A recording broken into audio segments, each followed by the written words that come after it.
మన ప్రార్థన ఎలా ఉండాలో తెలుసా? ప్రార్థన చేయండి అని పాస్టర్ గారు అనంగానే స్తోత్రం, స్తోత్రం, స్తోత్రం, స్తోత్రం, దేవా స్తోత్రం, స్తోత్రం. కొంతమంది ప్రార్థన చేయమంటే ప్రార్థన వినపడదు. కంఠధ్వని ఎత్తి దేవుని సన్నిధిలో ప్రార్థన చేయాలి. ప్రార్థన చేయండి అని. స్తోత్రం, స్తోత్రం. మళ్ళీ బయట మాట్లాడమంటే మైక్‌లో చెప్పను, మైక్ పగిలిపోద్ది. ఎన్నిసార్లు చెప్పాలి నీకు? ఆ వాయిస్ ఎలా ఉంది?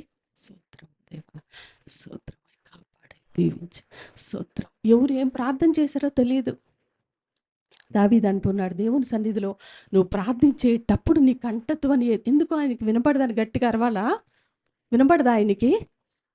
మనం దేవుని సన్నిధిలో ప్రార్థించేటప్పుడు నిశ్చయితతో దేవుని సన్నిధిలో దేవా, దావీదు అంటాడు, ఎలుగెత్తి నేను మొరపెట్టుచున్నాను ఆయన సన్నిధిలో. ఎలుగెత్తి మొరపెట్టడం ఏంటి తెలుసా? గట్టిగా అరవటం. మన బాధ అంతా ఆయన సన్నిధిలో. నేను కొన్నిసార్లు అట్లా అరుస్తా. అరవటం అంటే బయటికి కాదు, లోపలే. దేవా నన్ను కరుణించయ్యా. నా ఆత్మ అరుస్తూ ఉంటుంది లోపల. మన ఆత్మ అరవాలి లోపల, బయటికి అరవటం కాదు.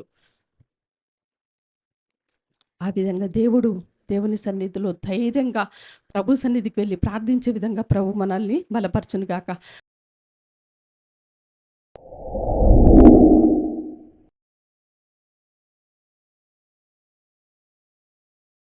దేవుని మందిరానికి వచ్చిన మీరు చాలా ధన్యులు అండి. ఎందుకు ధన్యులు అని అంటే, సొలొమోన్ని దేవుడు ఆలయం నిర్మించిన తర్వాత, సొలొమోను నిర్మించిన దేవుని ఆలయంపై దేవుని తేజో మహిమ దిగి వచ్చిందంట. దేవుని తేజో మహిమ దిగి వస్తే ఏమవుతుంది అని మనం ఆలోచిస్తే, యాజకులు సహితము అంటే దేవుణ్ణి సేవించే దైవ జనులు సహితము దేవుని సన్నిధిలో నిలవలేకపోయి ఉన్నారంట. సూర్యుని మీరు అలాగే తదేకంగా చూడగలరా? చూడలేం కదా. ఆ ప్రకాశము అంత ఇదిగా ఉంటుందన్నమాట. మన కన్నులకు సరిపోదు ఆ ప్రకాశం. సూర్యుని ప్రకాశమే అంత ఇదిగా ఉంటే, దేవుని ప్రకాశము ఇంకా ఎంత బలవంతంగా ఉంటుంది, ఇంకా ఎంత బలంగా ఉంటుంది. అందుకనే ఆ రోజున యాజకులు సహితము దేవుని సన్నిధిలో నిలువబడలేకపోయి ఉన్నారంట. మరి సొలొమోను కట్టిన మందిరంపై దేవుని తేజోమహిమ బలంగా వచ్చినప్పుడు ఈ రోజున మన మందిరం మీదకి రాదా? ఖచ్చితంగా దేవుని మహిమ ఎల్లప్పుడూ మేఘము వలె నిలిచి ఉంటుంది. ఆ మహిమలోనికి మనం వచ్చినప్పుడు, ఆ మహిమలో మనము ధ్యానించుచూ ఉన్నప్పుడు, ఆ మహిమలో మనము కూర్చొని నేర్చుకుంటూ ఉన్నప్పుడు, మీరు దేవుని గడప దొక్కేటప్పుడు ఒకటి గుర్తుంచుకోండి, దేవుని తేజో మహిమ నిలిచే స్థలము ఇది. దేవుని ప్రసన్నత ఉండే స్థలము. అటువంటి స్థలానికి వచ్చిన మీ అందరూ చాలా భాగ్యవంతులని నేను చెప్తా. భూమి మీద శారీరకంగా ఆశీర్వదించబడిన వారు భాగ్యవంతులు కాదండి, లోకం చెప్తుంది వారు భాగ్యవంతులు అని. నేనంటాను, దేవుణ్ణి ఎంతగా మీరు సంపాదించుకుంటే అంత భాగ్యవంతులు, అంత ఆస్తివంతులు మీరు. హల్లెలూయా. దేవుణ్ణి మనం సంపాదించుకోగలిగిన స్థలం ఇదే అనుకుంటా నేను. వచ్చిన వాక్యాన్ని ఎప్పుడెప్పుడు ఏ ఏ వాక్యం వస్తుందో మన హృదయంలో దాన్ని మనము స్టోర్ చేసుకున్నామో అంత భాగ్యవంతులు. బ్యాంకులో ఎంత స్టోర్ చేసుకున్నా ఒకానొక రోజుకి అయిపోద్ది. డబ్బులు కొన్ని రోజులకైనా తుప్పు పట్టి పాడైపోతాయేమో, కానీ ఈ వాక్యము ఎన్నటెన్నటికి నిలిచి ఉంటుంది. భూమి ఆకాశములు గతించిన నా మాటలు ఏమాత్రము గతించవు. హల్లెలూయా. అటువంటి మందిరానికి దేవుడు మిమ్మల్ని ఆకర్షించిన విధానాన్ని బట్టి దేవునికే మహిమ కలుగునుగాక. యెహోవా నాకు వెలుగును రక్షణయు నై ఉన్నాడు. నేను ఎవరికి భయపడుదును?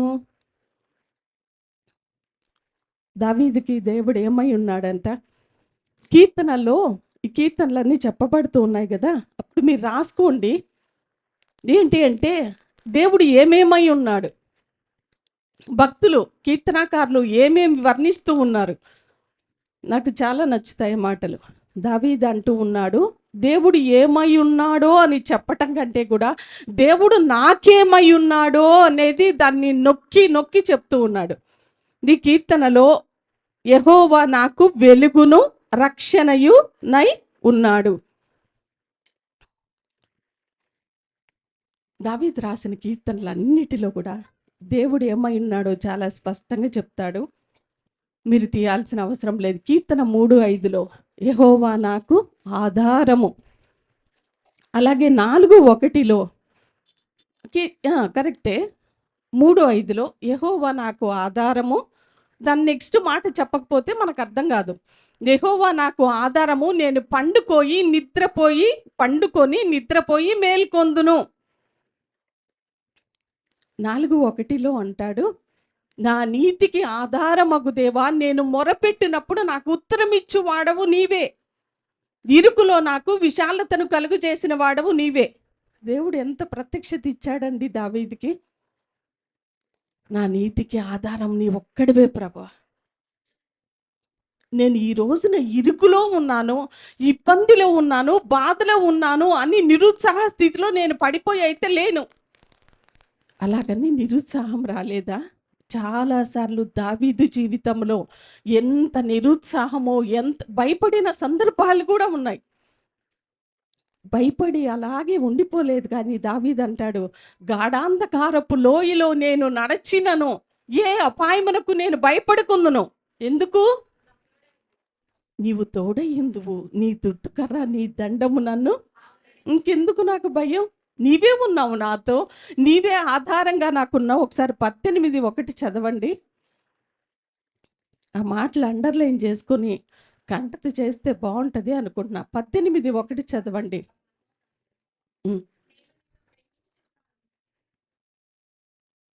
చదవండి.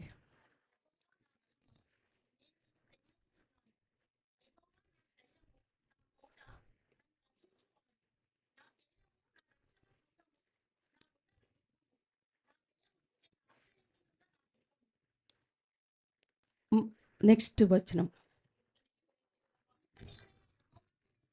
చాలండి, అదొక్క మాట. కీర్తనీయుడు ఒకసారి ఇటు చూస్తారా?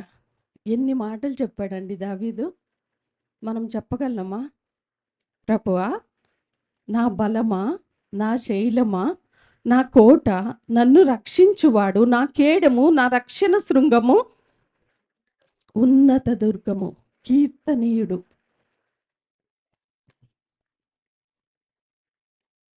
దావీదు దేవుడు ఏమై ఉన్నాడో వర్ణిస్తూ ఉన్నాడు. అట్లాగే తన జీవితంలో దావీదుకు దేవుడు ఏమై ఉన్నాడో కూడా వర్ణిస్తూ ఉన్నాడు. ఈ కీర్తనలో యెహోవా నాకు వెలుగును రక్షణయు నయ్యున్నాడు. 18 కీర్తన 28 చదవాల్సిన అవసరం లేదు. నా దీపమును వెలిగించు వాడవు నీవే. నా ప్రభు అయిన యెహోవా చీకటిని వెలుగుగా మార్చును. మన దీపాన్ని వెలిగించే దేవుడు ఎవరండి? అదే దావీదు అంటూ ఉన్నాడు, ప్రభువా, నా దీపమును వెలిగించు వాడవు నీవే. ప్రభు అయిన యెహోవా చీకటిని వెలుగుగా మార్చివేయును. ఈ రోజున అయ్యో చీకటిగా ఉంది, పరిస్థితులు గాఢాంధకారంలాగా కమ్ముకున్నాయి, చీకటి నన్ను అలుముకుంది, నా పరిస్థితి ఏంటి అని మనము దిగులు చెందాల్సిన అవసరం లేదు. ఆ చీకటిలో మన దేవుడు వేకువ చుక్క వలె వెలుగునిస్తాడు. హల్లెలూయా. అందుకనే దావీదు అంటున్నాడు, ప్రభువా, నాకు రక్షణ నీవే, నాకు వెలుగు నీవే. హల్లెలూయా. అదే కీర్తనలో 43:3లో అంటాడు, నీ వెలుగును నీ సత్యమును బయలుదేర చేయము, అవి నాకు త్రోవ చూపును. దేవుని వెలుగు మనకు కావాలా వద్దండి? కావాలా? వెలుగుంటేనే కదా మనం దేంట్లో అయినా ప్రయాణించగలం. అదే దావీదు అంటూ ఉన్నాడు, నీ వెలుగును నీ సత్యమును బయలుదేరి చేయి ప్రభా, అవి నాకు త్రోవ చూపిస్తాయి. చాలాసార్లు ఎటు వెళ్ళాలో, ఏ త్రోవ గుండా వెళ్ళాలో, ఏ డెసిషన్ మనకు కరెక్టో, ఇదా రెండొచ్చి మన ఎదుట ఉంటాయి. ఏది కరెక్ట్ మనం చూజ్ చేసుకోవాలని మనకు తెలియదు. అటువంటి సమయంలో దేవుడు మనకి త్రోవ చూపించే దేవుడు అయి ఉన్నాడు. హల్లెలూయా, హల్లెలూయా. నీ వెలుగును నీ సత్యమును బయలుదేరి చేయి ప్రభా, అవి నాకు త్రోవ చూపిస్తాయి. కీర్తనకారుడు 119 చదవాల్సిన అవసరం లేదు, చాలా సమయం అయిద్దని నేనే చెప్తున్నా. 119వ కీర్తన 105వ వచనంలో ఏ మాట ఉందో మీకు గుర్తుందా? చూడకుండా చెప్పండి. చూసి చెప్తే గ్రేట్ కాదు, చూడకుండా చెప్పండి. కొంతమంది చాలా ఫాస్ట్గా ఉంటారు, చక్కగా తీసేశారు. నీ వాక్యము నా పాదములకు దీపమును. నా త్రోవకు వెలుగునై ఉన్నది. హల్లెలూయా. కావాలా ఈ వెలుగు? నీకు త్రోవ చూపిస్తుంది. కొన్నిసార్లు నీకు మార్గం కనబడదు. చాలాసార్లు మాకు కూడా కొన్ని పరిస్థితుల్లో ఏది సరి అయిన తీర్మానము, ఏది రైట్ డెసిషను, కొన్నిసార్లు 2-3 వచ్చి పడతాయి మన ఎదుట. ఏది కరెక్టు, అలాంటప్పుడు మనకు తెలీదు రైట్ డెసిషన్ చేయటానికి. ఇదే కరెక్ట్ అని మనకు తెలీదు. అటువంటి పరిస్థితుల్లో నువ్వు ప్రభువా, ఏదయ్యా నీ మార్గము, ఏదయ్యా నీ చిత్తము, ఏదయ్యా నీకు ఇష్టమైనది, 2-3 నా ఎదుట ఉన్నాయి, కానీ నీకు ఇష్టమైనది నాకు కావాలి. ఒకసారి వివాహ విషయంలో మరి ప్రభు సన్నిధిలో ప్రార్థిస్తూ ఉన్నాను. ప్రభా, అంతకుముందు దేవుని సేవ ఇలాగే చేయాలి, వివాహం చేసుకోకుండా అనేదాన్ని, ఎందుకనో తెలీదు. దేవుని కోసం సమర్పించుకొని వివాహం లేకుండా ఇలాగే సేవ చేయాలి అనుకున్నా. కానీ నా జీవితంలో ఎదురైన ఒక ఇన్సిడెంట్ని బట్టి అప్పుడు అనుకున్నా, వివాహం అయితేనే మంచిది, సేవ చేయటానికి అన్ని విధాలా బాగుంటుంది అనేది నాకు అర్థమైంది. అప్పుడు ప్రార్థిస్తూ ఉన్న దేవుని సన్నిధిలో, ప్రభువా, నిన్ను ప్రేమించే వ్యక్తి నాకు కావాలి. నిన్ను ప్రేమిస్తే ఆటోమేటిక్గా నన్ను ప్రేమిస్తాడు. నిన్ను ప్రేమించి నీ మాటలకు లోబడుతూ నీ పని చేసే బిడ్డ నాకు కావాలి అని ప్రార్థన చేస్తూ ఉన్నా. నేను అడిగింది ఒక్కరినే, కానీ 4 వచ్చారు లైన్లోకి. మరి అలాంటప్పుడు ఎలాగా? ఏ డెసిషన్ ఏది రైట్ మనకు తెలియదు కదా. మనకి చూడటానికి శారీరకంగా 4 గుడ్, అన్నీ బాగున్నాయి. మరి ఎలాగా? అలాంటప్పుడు ఎలా మనం చూజ్ చేసుకోవాలి? 40 రోజులు ఉపవాసం ఉండి, వివాహం గురించే కాదులేండి, వివాహం అవ్వకముందు 40 రోజులు ఉపవాసం ఉండి పరిచర్య నిమిత్తము, వివాహం నిమిత్తం దేవుని సన్నిధిలో ప్రార్థిస్తుండగా 38వ రోజు వరకు నాకేదీ లేదు. ప్రభా, వివాహం కోసం ప్రార్థన చేస్తే 4 దైవజనులే, 4 మంచి పరిచర్య చేసేవాళ్ళే, మరి ఎవరు? దేవుడు ఒక రోజున చూపించారు. 38వ రోజు అనుకుంటా, నేను ఇప్పటికీ ఒక డైరీలో రాసి పెట్టుకున్నా. ఒక కళ వచ్చింది, ఆ కళ మాత్రం రాసి పెట్టుకున్నా. దేవుడు ఒక మనిషిని చూపించాడు.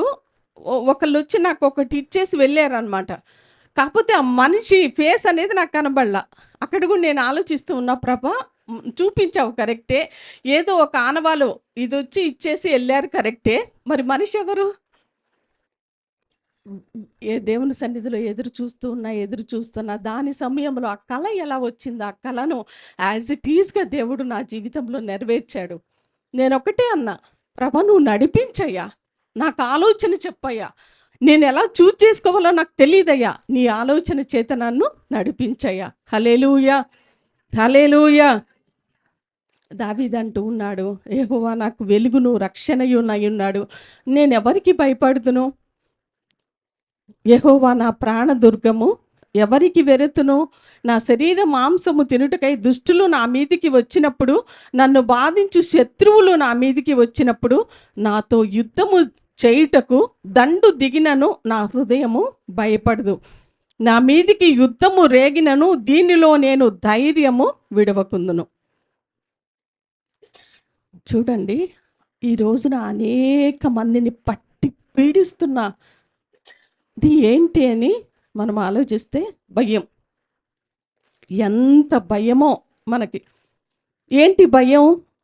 నా పిల్లల భవిష్యత్తు ఏమవుతుందో, నా పిల్లలు ఎగ్జామ్ రాశారు, పాస్ అవుతారో లేదో, ఈ అప్పుల్లో నుంచి నేను బయటికి రాగలనా? ప్రతి క్షణము మనిషిని పట్టి పీడిస్తుందన్నమాట ఆ భయం.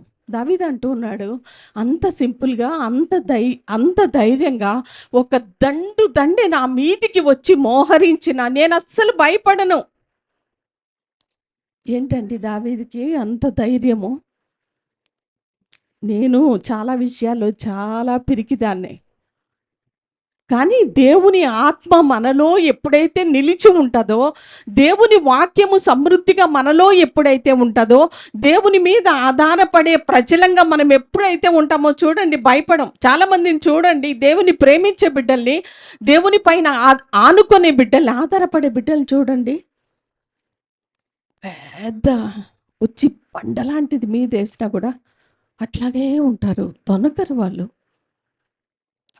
వాళ్ళని చూసి నేర్చుకోవాలనిపిస్తుంది. వాక్యంలో ఒక మంచి మాట ఉంటుంది, ఆ మాట నన్ను చాలా ధైర్యపరిచింది. ఒక రోజున పిరికిదానిలాగా భయపడిపోతూ వణుకుతూ ఉన్న సమయంలో ఆ వాక్యం నన్ను ఎంతగానో ధైర్యపరిచింది. విశ్వసించువాడు విశ్వసించువాడు విశ్వసించువాడు ఏమీ అవ్వడు, విశ్వసించువాడు కలవరపడడు అనే మాట ఒక రోజున ఎంతో భయంలో నిండిపోయి ఉన్నానన్నమాట. ఏంటి ఏంటి అని ఆ వాక్యం నన్ను పట్టుకుంది. అవును కదా, విశ్వసిస్తున్నాను కదా, దేవుణ్ణి విశ్వసించాను కదా, నాలో విశ్వాసం ఉంది కదా, ఈ పరిస్థితి నుంచి బయటికి దేవుడు ఎలా నడిపిస్తాడో తెలుసు కదా, ఎందుకు పిచ్చిదానిలాగా పిరికి పందలాగా ఎందుకు ఇలా భయపడుతున్నా? విశ్వసించువాడు కలవరపడడు. దేవుణ్ణి విశ్వసించే బిడ్డలమైతే విశ్వాసం అనేది మనలో ఉంటే భయం అనేది ఎంత మన మీదికి వచ్చినా మనం కలవరపడమండి. యోబు దేవుణ్ణి విశ్వసించాడు కాబట్టే దేవుడు ఎల్లప్పుడూ అతనికి తోడుగా ఉన్నాడు అనే నిశ్చయత తనకి ఉంది కాబట్టే ఒకే రోజే మొత్తం పోయినా సరే. చూడండి, ఈ రోజుల్లో దేవుని బిడ్డలు కొన్నిసార్లు ఫోన్ చేసి చెప్తూ ఉన్నప్పుడు కొన్ని సమస్యలు, ఆ సమస్యల్లో వాళ్ళు భయపడి టెన్షన్ పడే విధానం చూసినప్పుడు, వాళ్ళ రియాక్షన్ ఆ కష్టంలో శ్రమలో చూసినప్పుడు, అయ్యో ఎందుకు ఇంత భయపడుతున్నారు, చిన్న విషయం ఎందుకు ఇంత ఇదవుతుంటారు. నేను ఒకప్పుడు చాలా భయపడిన దాన్ని. పాస్టర్ గారు నిన్న అనుకోకుండా ఒక చిన్న మాట అన్నారు, దేవుడు నీకు పరీక్ష పెట్టారు అన్నారు. ఏంటి అన్న, నువ్వు ఇంతకు ముందు చక్కగా ఉండేదానివి కదా, ఇప్పుడు అన్ని మచ్చలు వచ్చేసాయి కదా, దేవుడు నీకు ఒక పరీక్ష పెట్టాడు అంటే ఆ పరీక్షలో నీ రియాక్షన్ ఎలా ఉంటుందో నేను అసలు తడుముకోలేదు. ఈవెన్ మీరు నమ్మరు, నేను ఆలోచించి కూడా సమాధానం చెప్పలే. నేనన్నా, శరీరాన్ని చంపే వారికి భయపడుకుడి, ఆత్మను శరీరమును నరకంలో నశింప చేయగలిగిన వానికి మిక్కిలి భయపడుడి. నా శరీరానికి ఎన్ని స్పాట్స్ వచ్చినా పర్లేదు డాడీ, నా ఆత్మకు స్పాట్ రాకుండా నేను చూసుకుంటున్నా. శరీరానికి ఏముందండి, ఎన్నో వస్తాయి. బాలేదు, ప్రార్థన చేయండి అండి, తగ్గిపోగానే ఇంకొకటి వస్తుంది. దిగులు పడాల్సిన అవసరం లేదు. మళ్ళీ వచ్చిందే ఏంటి, నా మీదికే వస్తున్నాయి శ్రమలు, రానివ్వండి. దేవుడు నీతో ఉన్నాడా లేడా? దేవుడు ఉంటే ఎన్నైనా రాని. నేను అదే అంట, 3 సిజరిన్స్ అయినా నాకు, 4వ దానికి కూడా నేను ఫస్ట్ కొంచెం భయపడ్డా, కానీ నేను రెడీ ప్రభా, నువ్వు వస్తానంటే నాకేంటి. నరకంలో అయినా ఒక దైవజనులు అదే అన్నారంట, నువ్వు వస్తానంటే నేను నరకంలో కూడా నీతో కూడా నరకంలో ఉండగలమా, కాలి సస్తాం, బూడిదవుతాం, కానీ నువ్వు వస్తానంటే నేను నరకంలో అయినా ఉంటాయా. నేను నా శరీరాన్ని నశింప చేసేవానికి భయపడాల్సిన అవసరం లేదు. ఎందుకు భయపడుతున్నారండి అంతగా? మనుషులు చేత ఇబ్బంది పెట్టే వాళ్ళకి ఎందుకంత కృంగిపోతూ ఉన్నాం మనం, ఎందుకంత భయపడుతూ ఉన్నాం? శరీరము ఆత్మను రేపొద్దున నరకంలో నశింపచేసేవానికి మిక్కిలి భయపడదాం. హల్లెలూయా. దావీదు అంటూ ఉన్నాడు, నేను భయపడను, ఎందుకంటే ఆయనే నా వెలుగు, ఆయనే నా రక్షణ, నా ప్రొటెక్షన్ ఆయనే. ఇంక నేను భయపడాల్సింది ఏముంది? 4వ వచనానికి వెళ్ళిపోదాం, ఒకరు చదవండి. యెహోవా యొద్ద ఒక వరము అడిగి తిని దాని నేను వెదుకుచున్నాను. యెహోవా ప్రసన్నతను చూచుటకును ఆయన ఆలయములో ధ్యానించుటకును నా జీవిత కాలమంతయు నేను యెహోవా మందిరములో నివసింపగోరుచున్నాను. చాలండి, ఈ మాట ఎంతమందికి ఇష్టం? ఇష్టం ఉంటేనే చెప్పండి, లేకుంటే వద్దు. ఎంతమందికి ఇష్టం ఈ మాట? హల్లెలూయా. దేవుడు ఈ రోజున మీకు ప్రత్యక్షమై, సైదమ్మా చాలా రోజుల నుంచి నువ్వు వేచి ఉన్నావు కదా, యేసయ్యా నువ్వు కనబడు అంటున్నావు కదా, నేను నీకు కనబడ్డా, నీకేం కావాలో త్వరగా చెప్పు అంటే ఏం చెప్పేస్తాం మనం? నేనైనా ఏం చెప్తా? దావీదుకి ఒకరోజు అలాగే సడన్గా దేవుడు వచ్చి, ఏం కావాలి నీకు అంటే, ప్రభా నాకేం వద్దయ్యా. ఏం కావాలి మరి చెప్పు, ఏం వద్దంటున్నావు, ఏం కావాలి చెప్పు. నా జీవితకాలం అంతా నీ మందిరంలో ఉంటాయా. ఏముంది ఆ మందిరంలో? ఇందాక చెప్పా కదా, తేజో మహిమ నిలచూస్తా, యెహోవా ప్రసన్నతను చూచుటకును ఆయన ఆలయములో ధ్యానించుటకును నా జీవిత కాలమంతయు నేను యెహోవా మందిరములో నివసింపగోరుచున్నాను. దేవుని మందిరాన్ని గూర్చిన ప్రత్యక్షత మనందరికీ కలుగును గాక. దేవుని మందిరమును గూర్చిన ప్రేమ మనలో ఉంటే దేవుని మందిరాన్ని విడిచిపెట్టలేమండి మనం. మహారాజయ్యుండి ఆయన అంటూ ఉన్నాడు, నా జీవిత కాలం అంతా కూడా నీ మందిరంలో నేను ఉంటానయ్యా. మన దైవజనులు చెప్పారు, 26:8 చదువుదాం. యెహోవా నీ నివాస మందిరమును నీ తేజో మహిమ నిలుచు స్థలమును నేను ప్రేమించుచున్నాను. ఏం ప్రేమిస్తూ ఉన్నామండి మనం? ఈ కీర్తనలు అయ్యేలోపు దేవుణ్ణి ప్రేమించే విషయంలో కానీ, దేవుని మందిరంలో మన ప్రవర్తన కానీ సరిచేయబడి దేవునికి ఇంకా సమీపంగా మనమైతే నేను అనుకుంటా, దేవుణ్ణి ప్రేమిస్తూ ఆయన ఆజ్ఞలకు లోబడుతూ మరి ఆయన్ని సువార్త ప్రకటించే బిడ్డలంగా మనం ఉంటే మన మందిరం ఇలాగే ఉండదు అనుకుంటా నేను. ఆ దేవుణ్ణి ఇంతగా పట్టుకొని ఇన్ని కార్యాలు నీకు చేస్తే నీతోనే సమాధి చేస్తావా వాటన్నిటినీ? దేవుడు ఎంత గొప్ప దేవుడు! నాకు ఇన్ని కార్యాలు, మీకు చదువున్నా లేకపోయినా దేవుడు చేసిన కార్యాలు వెళ్ళి చెప్పండి. దేవుని ప్రేమించే బిడ్డలైతే అనేకులు మీలాంటి వాళ్ళు తయారవుతారు. హల్లెలూయా! ఆ విధంగా దేవుని ప్రసన్నతను ప్రేమించే బిడ్డలుగా దావీదు వలె దేవుడు మనల్ని కూడా దీవించి ఆశీర్వదించునుగాక. ఆపత్కాలమున ఆయన తన పర్ణశాలలో నన్ను దాచును, తన గుడారపు మాటున నన్ను దాచును, ఆశ్రయ దుర్గం మీద ఆయన నన్ను ఎక్కించును. ఇప్పుడు నన్ను చుట్టుకొని ఉన్న నా శత్రువుల కంటే ఎత్తుగా నా తల ఎత్తును. ఆయన గుడారంలో నేను ఉత్సాహధ్వని చేయుచు బలులు అర్పించేదను. నేను పాడేదను యెహోవాను గూర్చి స్తుతిగానము చేసేదను. నేను పాడేదను యెహోవాను గూర్చి స్తుతిగానము చేసేదను.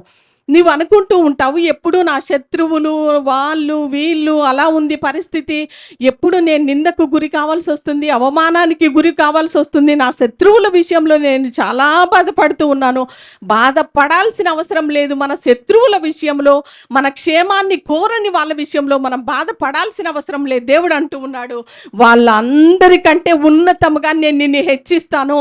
ఎవరైతే నిన్ను తగ్గించాలని చూశారో, అవమాన పాలు చేయాలని చూశారో, సిగ్గుపాలు చేయాలని చూశారో వారందరి మీద నిన్ను హెచ్చుగా నేను హెచ్చిస్తాను. దేవుడు ఒక రోజున ఇశ్రాయేలీయుల విషయంలో అదే చేశాడండి. 400 సంవత్సరాలు ఐగుప్తీయుల చేత బాధింపబడినప్పటికీ దేవుడు అన్నాడు, ఒక రోజున ఉన్నట్టుండి విడుదల పలికాడనమాట. 430 సంవత్సరాల తర్వాత విడుదలతో బయటికి వెళ్తూ ఉన్నారు. దేవుడు చేసిన గొప్ప కార్యాల వల్ల, ఆశ్చర్య కార్యాల వల్ల అంతమంది జనాంగం వెళ్తూ ఉన్నారు. వెళ్తూ ఉన్న శత్రువు వదిలిపెట్టట్లేదు. చూడండి, ఎన్ని గొప్ప కార్యాలు చూసినా కూడా శత్రువు వదిలిపెట్టడానికి, విడిచిపెట్టడానికి చూడ్డువాడు. ఇంకా తరుముదాం, ఇంకా పట్టుకుందాం అంటూనే ఉంటాడు. ఎర్ర సముద్రం దగ్గరికి వెళ్ళిన తర్వాత కరెక్ట్గా వెనకాల వరో రథములు, సైన్యములు, శ్రేష్టమైన రథములు అంట. ఐగుప్తులో శ్రేష్టమైన రథాలు, బలశూరులు మొత్తం సైన్యముతో వెనకాల వస్తున్నారు. దేవుడు అన్నాడు, నీ శత్రువులు ఇకపై అన్నాడు చూడవు. ఇంకా దేవుడు అలాగే ఆ నీటిలో కప్పేశాడండి. ఆయన ఎంత గొప్ప దేవుడు అండి. ఆయన దేని గురించి బాధపడుతూ ఉన్నాం, దేని గురించి మనం ఇబ్బంది పడుతూ ఉన్నాం? దేవుడు తన గుడారపు మాటను మనల్ని దాస్తాడంట. అయ్యో, ఏ శ్రమ వస్తుందో, ఏ ఇబ్బంది వస్తుందో, ఎలాంటి అనారోగ్యం వస్తుందో, నా ఎండింగ్ ఎలా ఉంటుందో అని భయపడాల్సిన అవసరం లేదు మనం. ఎందుకంటే దేవుడు తన గుడారపు మాటను మనల్ని దాస్తాడు. కష్టంలో నిన్ను దాస్తాడు, శ్రమలో నిన్ను దాస్తాడు, ఇబ్బందిలో నిన్ను దాస్తాడు. నీవు దాయబడ్డావు కాబట్టి, ఆయన గుడారంలో దాయబడ్డావు కాబట్టి కోవిడ్ టైంలో కూడా నువ్వు చనిపోలేదని నేను చెప్తూ ఉన్నా. నువ్వు దాయబడ్డావు అంటే చనిపోయిన వాళ్ళందరూ దాయబడలేదా అని మీరు అడగొచ్చు. వాళ్ళు కూడా దాయబడ్డారు. ఎక్కడ? దేవుని సన్నిధిలో. దేవుని ఎరిగిన ప్రజలు ఆయనకి ఇష్టమయ్యారు, ఆయన యొద్దకు వెళ్ళిపోయారు. కానీ ఆయన నిన్ను దాచాడు. నీకున్న బలాన్ని బట్టి కాదు, నువ్వు తీసుకున్న మంచి ఫుడ్ను బట్టి నీకు రెసిస్టెన్స్ రాలేదు. దేవుడు తన గుడారపు మాట నిన్ను దాచాడు. ఆపత్కాలంలో నిన్ను దాస్తాడు. ఇది గుర్తుపెట్టుకోండి. ఆపత్కాలం వచ్చినప్పుడు, ఆపత్కాలంలో ఆయన తన పర్ణశాలలో నన్ను దాయును. ఖచ్చితం. అది జలప్రళయం ద్వారా మొత్తం ఆ దేశంలో ఉన్న ప్రజలందరినీ నశింపచేసినప్పటికీ నీతిమంతుడైన నోవాహును మాత్రం ఉన్నత స్థలముల్లో దాచాడు ఆయన. నోవాహు, నువ్వు ఒక ఓడ చేయ. జలప్రళయం ద్వారా అంతా నశించిపోయినప్పటికీ ఉన్నత స్థలములలో ఆయన దాచబడ్డాడు. నేను అంటూ ఉన్నా, ఖచ్చితంగా నీవు కూడా దాచబడతావు. కష్టంలో దాచబడతావు, శ్రమల్లో దాయబడతావు, నీ శత్రువుల చేతి నుంచి నువ్వు దాయబడతావు, అపవాది చేతి నుంచి దాయపడతావు. ఎందుకండి అపవాది అంటే అంత భయం మనకి? దేవుని కంటే గొప్పవాడైతే ఒకవేళ భయపడాలి. అమ్మో, దేవుని కంటే గొప్పవాడు కదా, దేవుని కంటే ఎక్కువ శక్తి ఉంది కదా, వాడికి ఎక్కువ బలం ఉంది కదా అని భయపడాలి. దేవుడు అన్నాడు, లోకంలో ఉన్నవానికంటే మీలో ఉన్నవాడు గొప్పవాడు. అపవాది శోధిస్తాడు, శ్రమ పెడతాడు, నింద తీసుకొస్తాడు, సిగ్గును తీసుకొస్తాడు, మరణాన్ని తీసుకొని వస్తాడు. అమ్మో, అపవాది ఏం చేస్తుందో నన్ను శోధన శోధన శోధన. దేవుడు మాట్లాడుతూ ఉన్నాడు. ఆపత్కాలంలో నా పర్ణశాలలో నిన్ను నేను దాస్తా. ఇంకొక మాట 7వ వచనం చదివేసి ముగించుకుందాం. చదవండి. యెహో 8 యెహోవా 8వ వచనం. నా సన్నిధి వెదుకుడని నీవు సెలవీయగా, యెహోవా నీ సన్నిధి నేను వెదికెదనని నా హృదయము నీతో అనెను. చాలండి. 7వ వచనం నేను చదువుతున్నా. యెహోవా నేను కంఠధ్వని ఎత్తి ప్రార్థించినప్పుడు నా మనవి ఆలకింపుము, కరుణతో నాకు ఉత్తరమివ్వు. మన ప్రార్థన ఎలా ఉండాలో తెలుసా? ప్రార్థన చేయండి అని పాస్టర్ గారు అనగా స్తోత్రం స్తోత్రం స్తోత్రం స్తోత్రం దేవా స్తోత్రం స్తోత్రం. కొంతమంది ప్రార్థన చేయమంటే ప్రార్థన వినపడదు. కంఠధ్వని ఎత్తి దేవుని సన్నిధిలో ప్రార్థన చేయాలి. ప్రార్థన చేయండి. స్తోత్రం స్తోత్రం. మళ్ళీ బయట మాట్లాడమంటే మైక్లో చెప్పను, మైక్ పగిలిపోద్ది. ఎన్నిసార్లు చెప్పాలి నీకు? ఆ వాయిస్ ఎలా ఉంది? స్తోత్రం దేవా స్తోత్రం, కాపాడే దీవించి స్తోత్రం. ఎవరు ఏం ప్రార్థన చేశారో తెలియదు. దావీదు అంటున్నాడు, దేవుని సన్నిధిలో నువ్వు ప్రార్థించేటప్పుడు నీ కంఠధ్వని ఎందుకు ఆయనకి వినపడదని గట్టిగా అరవాలా? వినపడదా ఆయనకి? మనం దేవుని సన్నిధిలో ప్రార్థించేటప్పుడు నిశ్చయితతో దేవుని సన్నిధిలో దేవా, దావీదు అంటాడు, ఎలుగెత్తి నేను మొరపెట్టుచు ఉన్నాను ఆయన సన్నిధిలో. ఎలుగెత్తి మొరపెట్టడం ఏంటి తెలుసా? గట్టిగా అరవటం. మన బాధ అంతా ఆయన సన్నిధిలో. నేను కొన్నిసార్లు అట్లా అరుస్తా. అరవటం అంటే బయటికి కాదు, లోపలే. దేవా నన్ను కరుణించయ్యా. నా ఆత్మ అరుస్తూ ఉంటుంది లోపల. మన ఆత్మ అరవాలి లోపల, బయటికి అరవటం కాదు. ఆ విధంగా దేవుని సన్నిధిలో ధైర్యంగా ప్రభు సన్నిధికి వెళ్ళి ప్రార్థించే విధంగా ప్రభు మనల్ని బలపరచును గాక. నా సన్నిధి వెదకుడని నీవు సెలవీయగా, యెహోవా నీ సన్నిధి వెదకేదిన నా హృదయం నీతో అన్నాను. దేవుడు ఒక రోజు వచ్చి, దావీదు నా సన్నిధి వెదకయ్యా నువ్వు అని చెప్పాడంట. వెంటనే, అయ్యా నీ సన్నిధి నేను వెతుకుతానయ్యా. దావీదు హృదయం దేవుని హృదయముతో ఏకమైపోయింది. నా సన్నిధిని వెతుకుతావా నువ్వు? నా సన్నిధికి వస్తావా నువ్వు? నా సన్నిధిలో నువ్వు కనపడతావా? నా కోసం ఈ పని నువ్వు చేస్తావా? చూడండి, అబ్రహాము ఒక రోజున సడన్గా అబ్రహాం దగ్గరకు వచ్చి, అబ్రహామా ఏంటయ్యా, అబ్రహామా అంటున్నాడు. ఏంటి 2 సార్లు పిలుస్తూ ఉన్నాడు. ఒకసారి పిలిస్తే అది వేరే, 2 సార్లు అబ్రహామా నీకు కలిగిన ఒక్కడైన కుమారుని నాకు ఇవ్వయ్యా అన్నాడు. సరే ప్రభా. ఆ మాటను రాత్రి మాట్లాడారు. తెల్లవారిన వెంటనే ఇసాకుని తీసుకున్నాడు, గాడిదని తీసుకున్నాడు, కట్టెలు తీసుకున్నాడు, పనివాడిని తీసుకున్నాడు, జంపు. అంత సంతోషంగా, ఇదిగో ఎస్తేర్ నువ్వు ఈ బాటిల్ నాకు ఇచ్చేసేయంటే చూస్తా, ఆలోచిస్తా, ఏముంది ఒక 150 కదా అని ఇచ్చేస్తాను నేను ఈ బాటిల్. ఎస్తేర్ నీ కొడుకుని ఇచ్చేస్తావా నాకు? నీ కొడుకుని బలి ఇస్తావా అంటే నేను ఆలోచిస్తా ఖచ్చితంగా. కానీ అబ్రహాం ఆలోచించలేదండి. తెల్లవారినప్పుడే అబ్రహామా నీకు ఇవ్వు అంటే ఇచ్చేస్తా. దావీదుతో కూడా దేవుడు మాట్లాడుచున్నమాట. దావీదు నా సన్నిధి వెదకు నువ్వు అనగానే ఎస్ అన్నాడు ఆయన. ఆయన హృదయం కూడా ఎస్ అని దేవునితో ఏకమైంది. ప్రభా నీ సన్నిధిని నేను వెతుకుతానయ్యా. ఈ రోజున దావీదు మనందరికీ ఎంత మాదిరోనండి నేర్పిస్తూ ఉన్నాడు అనేక విషయాలు. దేవుని సన్నిధిని వెతుకుతాం. 55:6 చదువుతారా? 2 వచనాలు చదివి ముగించేస్తా. యెషయా గ్రంథము 55:6 వచనం. మైకున్న వాళ్ళే చదవండి దయచేసి. యెహోవా మీకు దొరుకు కాలమునందు ఆయనను వెదకుడి, ఆయన సమీపములో ఉండగా ఆయనను వేడుకొనుడి. భక్తిహీనులు చాలండి. యెహోవా మీకు దొరికే కాలం అందే. వెదకండి. ఆయన దొరికే కాలం ఇదే. ఇంకొన్ని రోజులు పోతే దొరకరు మీకు ఆయన.